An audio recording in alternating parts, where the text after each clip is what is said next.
Overall Dimpy जी जो movement आया है आज के दिन में, यूजुअली पहले ऐसा नहीं देखा जाता था कि बाजार में एक डिप आके शार्प रिवर्सल आते थे, लेकिन 400 पॉइंट 500 पॉइंट की गिरावट आती है और 400 500 पॉइंट से रिकवरी भी हो जाती है, ये इतना ऑफर नहीं था।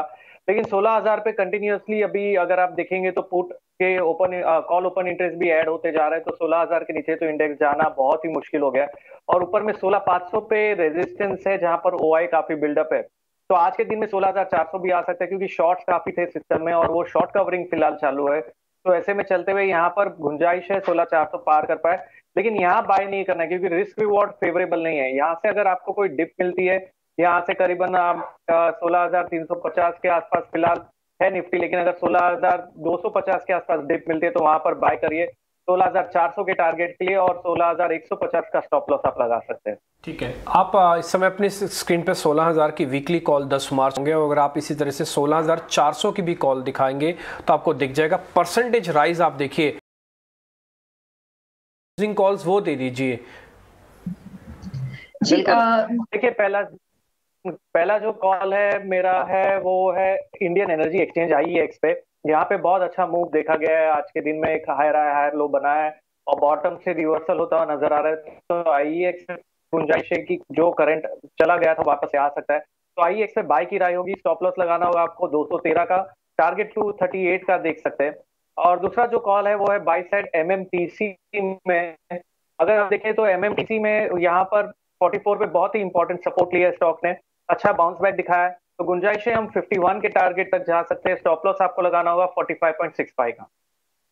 ये इंटरेस्टिंग है कि आपने एक तो एमएमटीसी बताया और दूसरा आप शेयर बता रहे हैं कि जिसके अंदर अच्छी स्ट्रेंथ देखने को मिल सकती है वो आईईएक्स। तो आईईएक्स और एमएमटीसी दोनों फैंसी काउंटर्स हैं, और एमएमटीसी तो सरकारी कंपनी। एक चीज़ मेरे को बड़ी अच्छी लगी है, एमएमटीसी को देख रहे मैंने तुरंत चार्ट लगाया, उसके अंदर वॉल्यूम बहुत जोर का है। भले प्राइस एप्रिसिएशन उतना नहीं है, बट वॉल्यूम कई दिनों का ब्रेकआउट इसके अंदर दिख रहा है। देखिए आज के दिन में जो मूवमेंट देखी गई है, बाजार की चाल देखी गई, इसमें सभी चीज ने परफॉर्म किया है, क्योंकि ओवरसोल्ड था बाजार और यहाँ से काफी शार्प पुल बैक देखी जा रही है अक्रॉस द स्पेस। तो ऐसे में चलते हुए अगर आप देखेंगे तो जो स्ट्रॉन्ग कैंडिडेट है, जो मार्केट का दिग्गज है, जिसके कारण बाजार इतनी उछाल मार रहा है, वो है रिलायंस इंडस्ट्रीज। तो रिलायंस इंडस्ट्रीज ने बहुत ही दिया है और काफी अच्छा पैटर्न बना के ब्रेकआउट देके ऊपर की ओर सस्टेन कर रहा है। तो रिलायंस इंडस्ट्रीज ही कारण है। और मेरे ख्याल से अगर मुझे कैरी भी करना है तो मैं रिलायंस इंडस्ट्रीज के साथ में कैरी पोजीशंस लेके जा सकता हूँ, क्योंकि इतना अच्छा मूव रिलायंस में अगर देखने को हमें मिलता है तो इससे पता चलता है कि यहाँ पर जो मार्केट का दिग्गज है वो को बचा के रख सकता है। और यहाँ पर जब तक नीचे का जो सपोर्ट है 2,250 रिलायंस पे इंटैक्ट है, मेरे ख्याल से यहाँ से जो भी डिप मिलती है वहां पे बाय करने की राय होगी। हम करीबन 2450 तक के लेवल इसमें देख सकते हैं। बिल्कुल डीपी जी, देखिए यहाँ पे ये स्टॉक में काफी पिटाई हुई थी काफी दिनों से, और आज जाके इसने फाइनली कुछ मोमेंटम दिखाया ऊपर के साइड पे। तो ओवरऑल तो रुझान वेंकीज का पॉजिटिव ही है। मेरे ख्याल से यहाँ से गुंजाइश ही ये 2400 तक के लेवल दिखा सकता है। करंट लेवल पर बाय करने वाले यहाँ से अगर आपको डिप मिलती है तो वहां पर बाय करना चाहिए। नीचे स्टॉप लॉस करीबन 2080 का आप लगा सकते हैं। जो भी डिप मिलती है 2150 2200 के आसपास वहां पे बाय करिए। 2400 का टारगेट है और स्टॉप लॉस आपको लगाना होगा 2180 का। तो क्लियरली 2400 तक के टारगेट्स भी देखे जा सकते हैं वेंकीज इंडिया में। आज हम एक शानदार अप मूव देख रहे हैं। इन लेवल्स को देखते हुए आप खरीदारी के मौके यहाँ पर ढूंढ कर चल सकते हैं।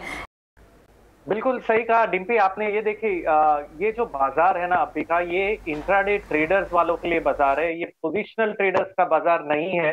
क्योंकि अगर आप यहाँ पर पोजीशंस कैरी करके जाते हैं और अगर कोई गैप डाउन होता है 300 पॉइंट 400 पॉइंट का गैप हमने देखा है पिछले कुछ एक हफ्ते के अंदर, 300-400 पॉइंट बहुत ही मामूली बात है बाजार के लिए। तो यहाँ पर कैरी करके जाने में रिस्क है। तो राय यही होगी कि यहाँ प्रॉफिट बुक करिए, प्रॉफिट बांध लेना चाहिए जो भी मिल रहा है, और कैरी ना करिए। और बाजार को नए नजरिए से फिर से शुरुआत के वक्त देखेंगे। कल काफी इवेंटफुल डे रह सकता है, तो शुरुआत जब होगी तभी देखेंगे वापस से क्या मोमेंटम बनता है। अगर गैप डाउन हुआ तो हमें पता रहेगा कि ये जो पुल बैक था ये टेम्पररी था, और अगर यहाँ से बाजार यहीं पे खुलता है और अच्छा पैटर्न बनाता है तब फिर से बाय किया जा सकता है। ठीक है। देखिए अशोक लेलैंड में जो अभी मूव देखा गया इसे मैं पुल बैक कहूंगा और ना ही कि एक फ्रेश स्टार्ट ऊपर की ओर। क्योंकि देखिए अशोक लेलैंड में जो फॉल आया था करीबन 120 से लेके नीचे जो लो बनाया इसने करीबन 93 के आसपास, बहुत ही शार्प डिक्लाइन था और कंप्लीटली ओवरसोल्ड था ओवरऑल बाजार। तो यहाँ से जो मूव देखा जा रही है पुल बैक की ओर है।